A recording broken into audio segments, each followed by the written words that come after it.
Tumepokea taarifa ya msiba wa mama yake na Chidi Benzi, ambapo ni taarifa sio nzuri. Tumuombee Chidi Benzi ambaye tunajua mama yake alikuwa ndo kila kitu kwake na mara zote amekuwa akizungumza kuhusiana na mama yake. Sasa taarifa zilizokuwepo ni mama yake amefariki dunia. Tumezungumza na mdogo wake Chidi Benzi aitwaye Rama, ambaye amethibitisha kutokea kwa msiba huu na akitupa ratiba ya msiba uko wapi na kinachoendelea mpaka sasa, huku akieleza kwamba mamao alikuwa tayari ana umri mkubwa na alikuwa na maradhi hapa na pale ambayo yamesababisha kifo chake, na kuunganisha naye umsikie. Lakini sawa, vipi sasa? Sasa poleni sana kwa msiba. Bwana, tunashukuru, tumepoa, tunashukuru. Labda msiba uko wapi?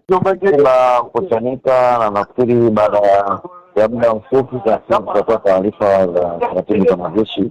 Okay. Sababu ndo tunataka tufanye kikao kidogo cha familia.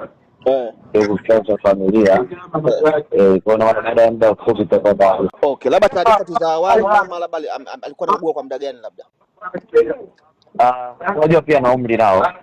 Umri hivyo Mungu ameshapanga. Sababu vitu vingine vinakuwa tu ni sababu, lakini Mungu kishafika hapa ni mwanadamu limagiti. Utakapofika umri, utakapofika muda umefika, basi sababu yoyote hata kama kitakuwa ni kichwa, basi kinaweza kikakupeleka mbele yake au mfano pale.